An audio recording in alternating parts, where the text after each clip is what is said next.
All right, I'd like to welcome to the show Cristobal Renteria, who is going to be competing at RUF 41, making his pro debut at lightweight. He's going to be taking on Andre Hafer.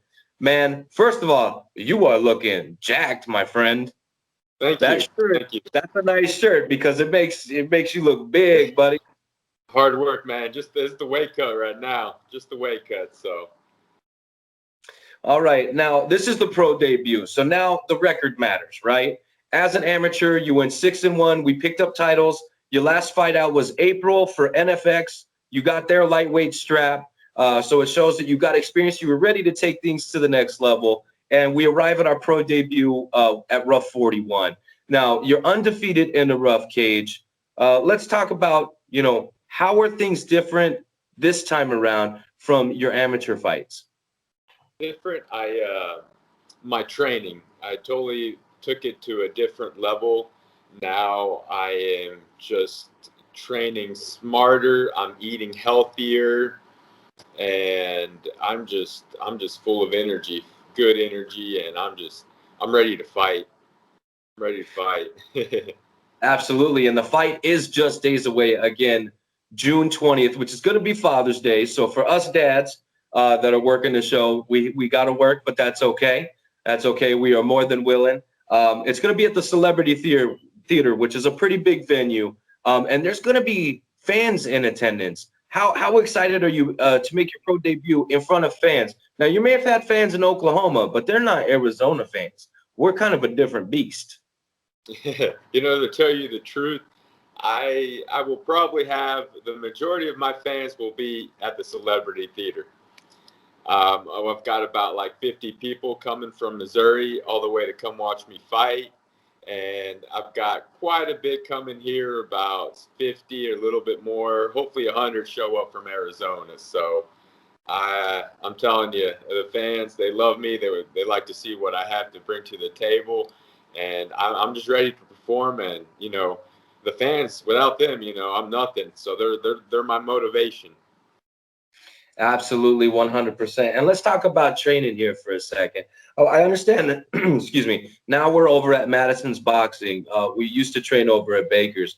So how are things in the gym, and how is the guys over there getting you ready for your pro debut? And feel free to name drop who's helping you specifically. Let's see. My coach, Ricky Ricardo, he's the head coach there at Boxing. We're doing a lot of one-on-one mitt work. He's teaching me a lot of the angles of boxing and everything together. Everything's coming together, learning a lot of new things. And I've always loved boxing. It's just I needed that right coach to just slow me down so I could perfect it, that finesse.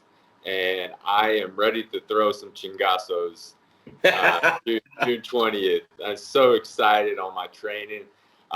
Kinsley's one of the main pros. We go here and there. We spar quite a bit, and some of Coach's pros. They show me some pointers here and there and stuff. Show me what works for them. I take a little bit from them and then apply it to myself, and I love it. I'm hooked. So my boxing is at a different level now. So I'm so excited for to fight day. Punches, chingazos, putazos. I mean, we're throwing everything in the kitchen sink. You got it. Yes. Oh yeah. We flip the switch and ready to roll. I love it. I love it. Now, again, you're 6-1 as an amateur, and you collected titles. So by no means are you new to this game. Now, what got you into the sport of mixed martial arts? Oh, what got me into the sport is, when I was younger, at about age 4, my real mom used to work at night shift, and my babysitter during the day would take us to a Catholic church, the playground behind it, and would fight us for money. Sounds crazy, yes. And so I just remember one time, this kid, he hit me in the balls, and literally I snapped grabbed him, threw him on the ground, and just started wailing on him. And that, like, had a lot of them try to pull me off. And I just remember that, like, really clear. And from there on, I got hooked. I got into drilling and rush. And so then I've always tried to, like, do stuff on my own, like train, head movements here and there. And then as I got older, I did track, indoor track, outdoor track, wrestling. But I always was training for a fight. I'd always do these crazy, like, things. I would wrap a chain around, like a 25-pound chain, stainless steel chain around me in like 115 degrees with humidity. I'm from the Midwest, and run for like 15 miles straight. Wow.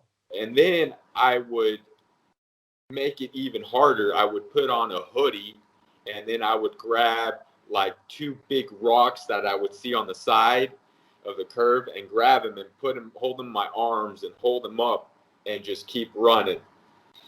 Oh my goodness. And so that mentality I've always had of being a fighter, it's always been with me and stuff. That is by far the most unique, how I got into combat sports story. There you go. Yeah, it's definitely a crazy one. Well, I bet the babysitter was pissed when they couldn't babysit you no more because you probably made him a lot of money. I probably did, because they fought us quite a bit, me and my older brother, and I don't know how much they got paid, but I got candy from it. I got some Dum Dums. I got some Mexican candy, which I love, the chamoy candy. And I was satisfied with that. As long as, I got the candy, I was good. So, Man, that's unbelievable. That's quite incredible. But it led you to where you're at now. So I think maybe it was supposed to happen that way. Yeah, everything led to it. And I totally believe that. I totally believe in that. Okay, and what are some things that you like to do outside of fighting? Outside of fighting, let's see. I like running. I love running. I love to swim for fun. And I like to just, relax by the beach with my girl, my fiance. Like to have downtime. I've got 2 small dogs, 2 little Frenchies. I like to spend a lot of time with them. They're little rascals, though. They're a handful. But love them to death. And I just love living life at its fullest. Yeah, I've got 4 little ankle biters myself. I got 1 dachshund, Chipoodle, a Chihuahua Terrier, and a long-haired Chihuahua. I bet those. Oh yeah, full of energy. Tell you the truth, yeah. Absolutely. And one of my old man, he's I don't know, some like 17 or 19 years old. He's an old dog. Oh man. Yeah, he's still kicking too. Lots of energy. He throws up quite a bit, but he's got no teeth, so it's hard for him to eat. Poor little fucker. That's funny. But, he's still trucking. I tell him every time I get the chance, I say, listen, you got to give me 5 more years and then you can die. Okay? There you 5 go. more years and then you do whatever the fuck you want. But until then, you chill here on planet Earth. But that's awesome, man. I'm a dog lover myself.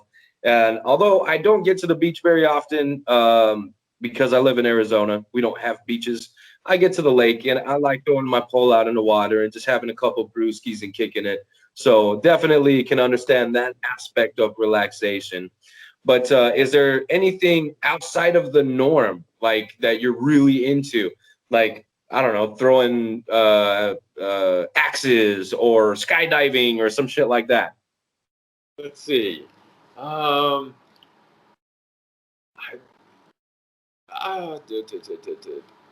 love food. I love going out to some really good food places that have really good food, especially desserts. Going out there, me and my girl going out there and trying them out, seeing what's really good. That's something I like to enjoy too. Okay, well, I'm again an avid foodie, so we'll just get to my favorite fucking question. There we go. So on June 20th, when the announcer announces Chris Renteria as the winner, what are we going to have as a victory meal? What is Cristobal going to have to celebrate his victory? You know what? One of my really good friends. She used to be my boss at Lowe's. Her name is Areli. She's like a mom to me. She makes some really good carne asada, very juicy, marinated with some great sauce, and then on top of that with some homemade flour tortillas with some nice avocado guacamole, pico de gallo, with Mm. some cheese, melted white cheese on top, and that's gonna be my winning meal right there. I'm going to tell you what, you're going to have to fight me for your plate, buddy, because that sounds phenomenal. That Oh sounds man, phenomenal. nothing's I, better than I, homemade food. yeah, especially homemade Mexican food. Now, Yes. Oh I've yes. had, restaurants that are really good traditional Mexican style food, right? Out here, we got a couple restaurants, Taco Euro, Menudo. We have a couple Oh good yeah. Mexican restaurants, right? But Yes. nothing is better than when mom cooks you some enchiladas or some, you know what I mean, carne asada. I mean, Oh all yeah. that. Give me all that home cooked shit over the restaurant. Pozole. You Mm. like pozole? Pozole is the shit. Okay, now I haven't ever had because it's gonna sound funny and kind of stupid, but I don't like soup, right? Okay. And All right. uh, pozole and menudo, it looks like there's like human body parts in there. You You know know, what I mean? menudo, it gives me the same look too. No, I'm with you right there. Menudo, I'm not a big fan. I just like the hominy and stuff like that. But other than that, the cow fats, the tongue, and all that, no, not a big fan of that. No, and I honestly have never had it because of the way that it looks. And it's not that enchiladas look any better, you know what I Yeah, mean? But I don't know. What is in pozole? in pozole, it's let's see, it's hominy, um, and there is like pork, like shredded pork in it, and the spices is what makes it really good. There's like a spice. I don't know what all the spices has. Everybody has different ways of making it, but it's got to be like spicy, just enough where it's not too spicy and you can eat it and it's comfortable. But that's it, like shredded pork and hominy, and we put some cilantro, onions, and my mouth's watering right now, just thinking about it. But that's it, and like I said, you should give it a try. That It's sounds. I'm really gonna tell good. you that sounds pretty fucking good from where Oh, I'm it's sitting. it's amazing. Okay, I will give pozole a chance. Good. For you, All I right, will you got it. You got it, man. I'll either get it homemade for myself or I will go to the best restaurant I can and try it out. For Or you can hit me up one time, link up with me, and I will take you to the places where they have the best pozole. okay, I will hit you up on that, All sir. righty, perfect. Yeah. Okay. Now the main course sounds delicious. Okay. There's no way around it. That sounds like a badass victory meal. But what are we washing it down with? Some tres leches cake. Oh, he went straight to dessert. Mm. Yes, Now, tres yes. leches, if you're gonna have, it's gotta be done right. It's gotta be Oh yeah. done. Oh yes, yes. Not too milky. Just in between. Like who wants soggy cake? Oh no, just enough where it's just perfect. And that's what I'm gonna wash it down with. Oh man. See, now I think even if you beat me for the main course, I might have another round in me for dessert. So you have to fight me twice, is what I'm saying. You have to fight me twice because that sounds amazing. And I'm gonna be hard pressed to find I'm probably have to gonna eat Mexican food after the fights for sure. And then like with the horchata with the cake and all that, perfect mix, perfect mix. So what you're telling me is there is a possibility of you fighting at 170 or 185 after Uh, this well, victory meal. Probably, yeah. That's pretty much I ramp up to like 185, 190. Add probably during the fight, I walk in around 185, 190. Okay, so you got your weight cut down to a science then. Yes, I've got it now. I've been perfecting it. I've had some really bad weight cuts, but now, like my girl, she's into bikini fitness, and she has to do her macros and all her meal prepping. So she's been helping me out on that. So I was weighing like 190, 185. So I'm slowly decreasing it. So I'm walking around 165 right now, the water weight, and I'm looking good right now. So Yeah, 10 pounds is nothing. I mean, yes, 10 pounds is nothing. It's water weight. exactly. Yes. Now, I want to talk to you about that crucial part of the cut, right? Right there at the end where you've only got a couple pounds to go, where any other motherfucker on planet Earth says, you know what? Fuck this, I'm out, right? What goes through your mind during that part of the weight cut? Is there ever the I need to get the fuck out of here, or is it just like a mental challenge that you have to overcome? You know what? I don't mind it. I actually, I found, how should I say? I find it to like an adrenaline rush because the last weight cut I ran I ran 10 miles. Oh shit.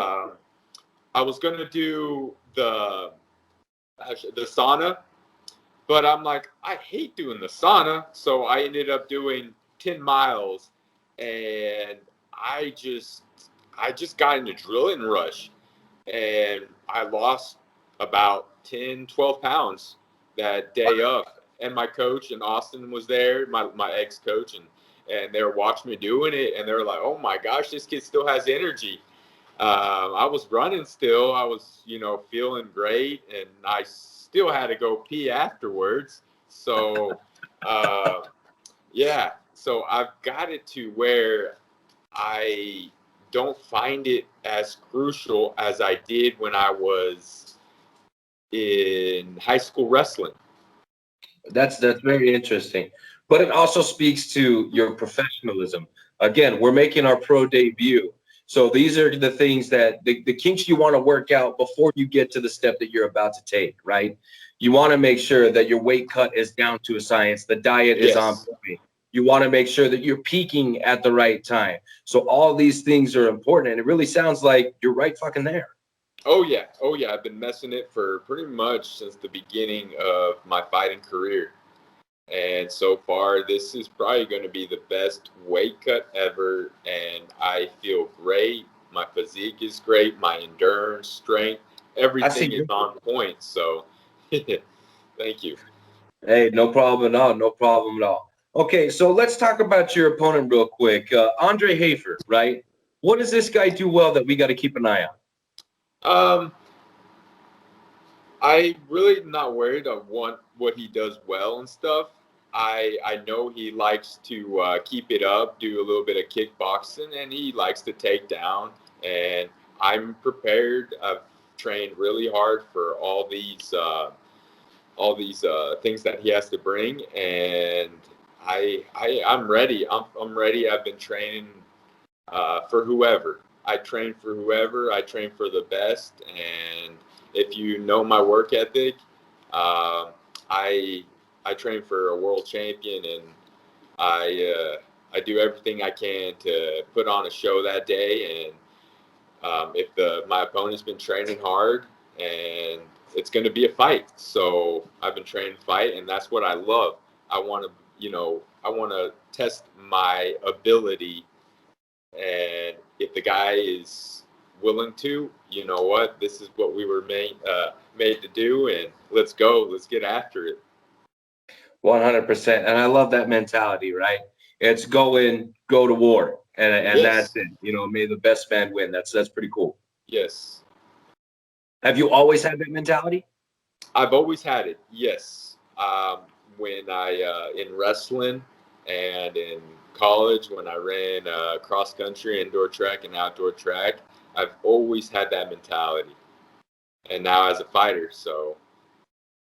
Well, it seems like you've kept an athletic upbringing from a very young age. Okay, yes, from yes. a very young age until now. So you've kind of learned your body over the years. And like I said, it sounds like everything is clicking the way that it should. How excited are you to put an entire, life's worth of work into your pro debut? How exciting is that for you?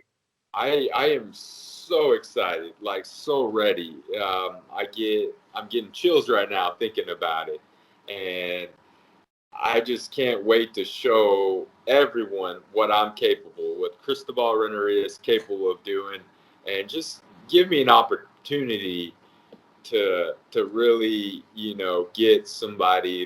get a good coach who will train me. Just waiting for a good opportunities to come, and I've just been patient for a long time. So I'm just so excited to really show a good performance, to show all that hard work on June 20th. Well, I'm very excited. I know Andre Hafer brings, a very exciting fight style. I know that you bring a very strong and exciting fight style. I'm excited for this matchup in particular. I can't wait until Sunday. I get to call the fights, which I get the best seat in the house aside from the referee. So I couldn't be happier.